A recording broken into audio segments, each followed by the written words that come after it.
What is up, everybody? It's the Old Soldier coming at you again from Robeson County, North Carolina, on a cold, frosty, flipping morning down here. I think the thermometer got down to 29 or 28 last night.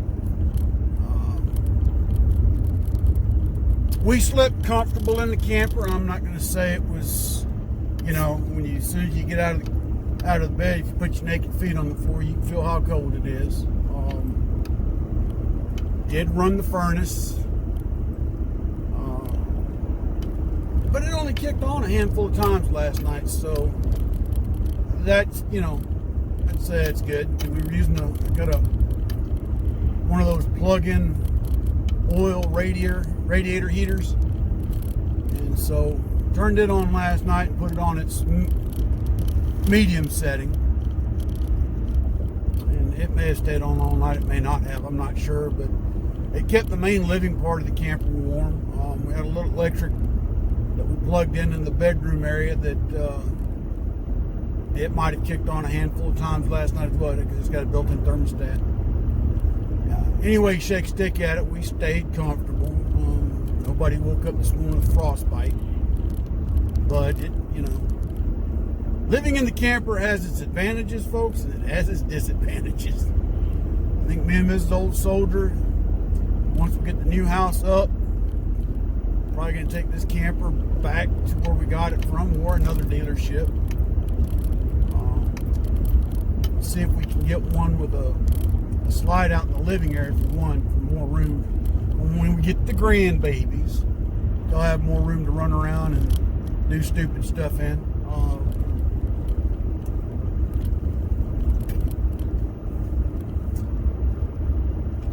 But yeah, so. But like I said yesterday, the good news is the house is ordered. It is sitting, the order is sitting at the factory. The drawback is the factory's so far behind right now, it just, they're telling us probably about February is when the work will start. So we've got a few more months in the camper. It is what it is. At least we got somewhere to get out of the cold, get out of the rain, get out of the hot, that kind of thing. But we will prevail. We will prevail. But anyhow, on another note, a couple of y'all made comments yesterday on my video, and nothing against your comments.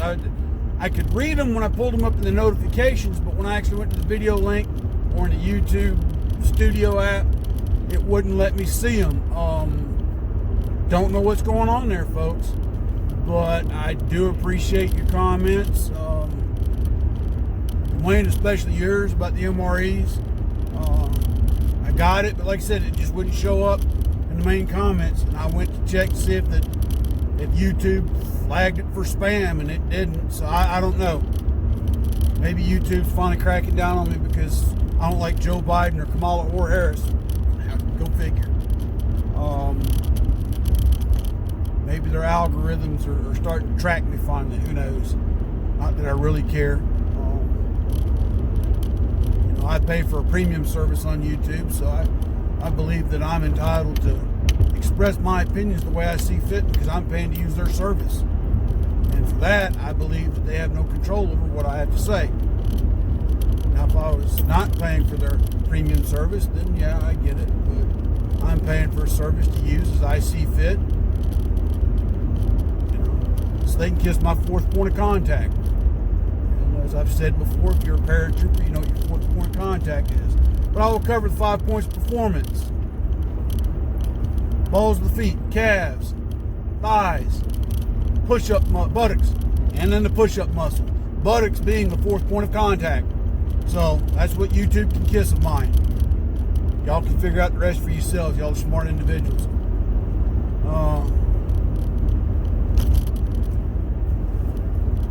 So yeah. But yeah, we started yesterday talking about MRE recipes, and I asked you to post what your favorites were down below. Kyle, I got yours too. Pretty good, but those those MREs you were describing were just starting to come out close to my retirement. I guess I want to say that menu selection started coming out about 06, 07. I had one or two like that. Is what it is. But some of y'all are going to hate me for this. One of my favorites was the old ham and egg omelet, because it came with a oatmeal cookie bar. A lot of people hate that cookie bar. I liked it. You could eat it as is. You could dip it in peanut butter. You could crumble it up and add the creamer and some water and the sugar, and you had yourself kind of a porridge or a makeshift bowl of oatmeal, if you will. Just one of those things. But I always like it because then I could take the crackers, cheese, and hot sauce. And you crumble up the crackers and put it in there, and you heat the cheese up, you put it in there, and you heat the whole thing up. It just made a phenomenal meal, and it'd fill you up too. And honestly, I didn't mind eating that one for lunch either. There was another one that would stick to your ribs. See, when I joined the Army, MREs came in them dark brown wrappers. And you had, I want to say the menu selection was 12. You had, and I can't remember them all, but we're going to try. You had spaghetti and meat sauce, which wasn't bad. Tunas and noodles, which was horrible. I hated that one. The only thing good out of that was potato sticks. That's the closest thing you can get to potato chips. In the basic training, that was a treat. Chicken a la king. Beef stew. Beef stew was good. Chicken a la king was all right. A little too creamy for my taste, but when you're hungry. Frankfurters. Had that one. It was like a 4 or 5 pack of Vienna sausage tasting Frankfurters. They were,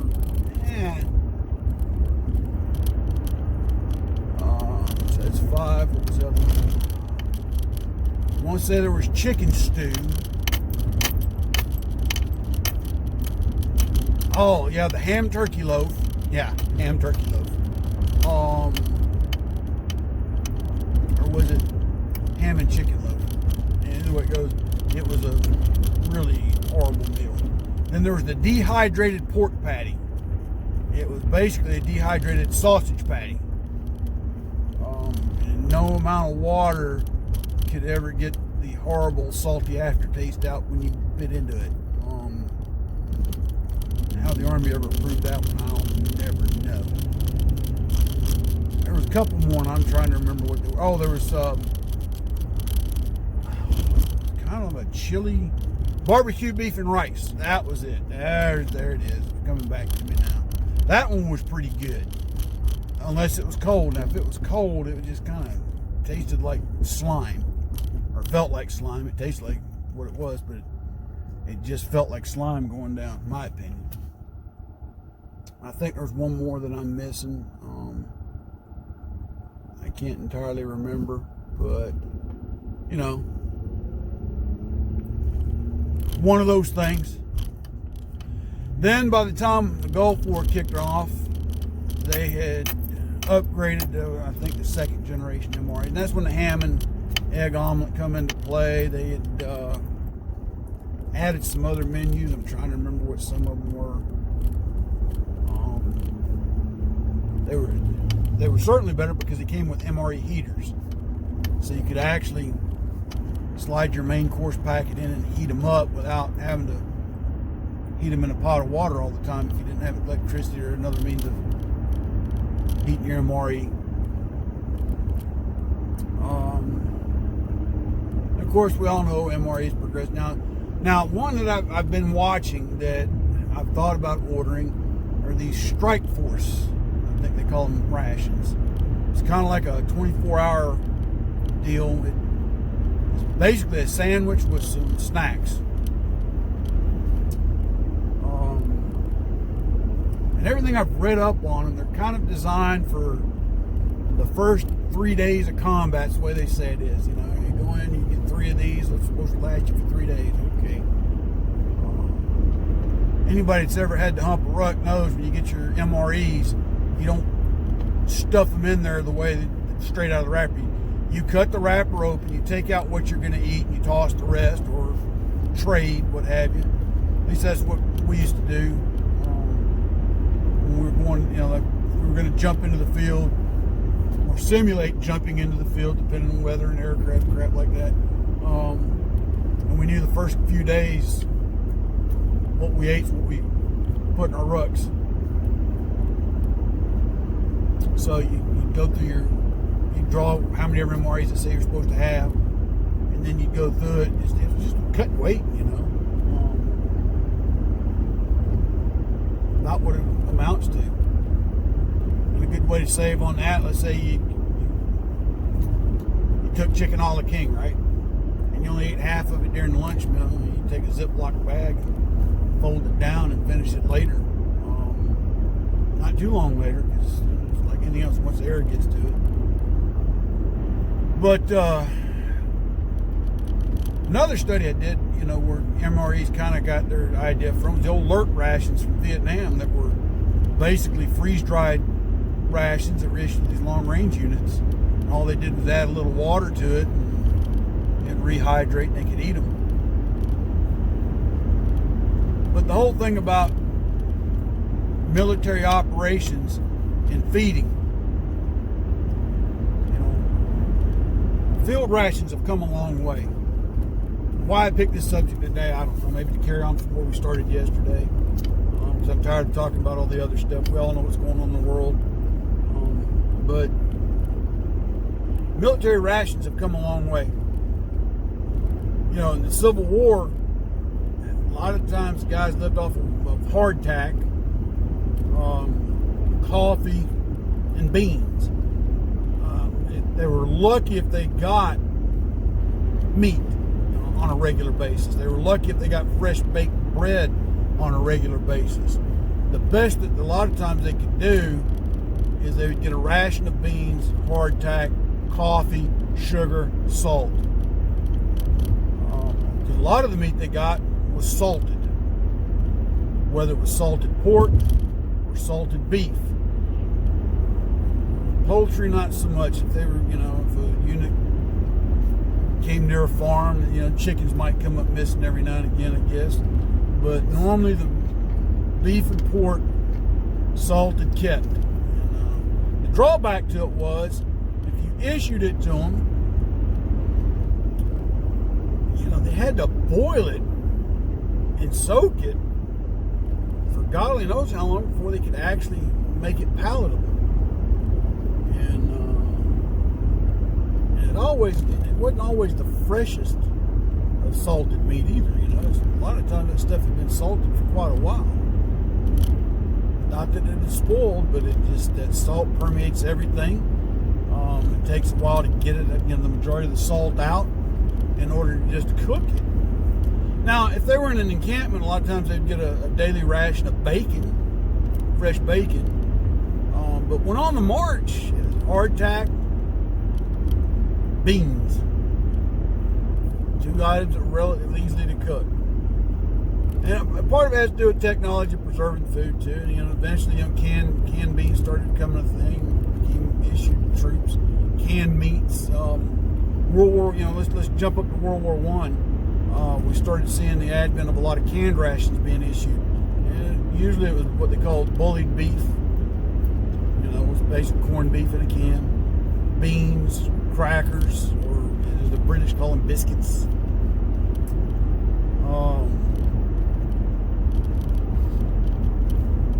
World War II, we saw the advent of the K ration, the D ration, the C rations. I remember talking to my dad about that, the differences, and he said the K rations, you had a breakfast, a lunch, and a dinner. Basically, like potted meat, crackers,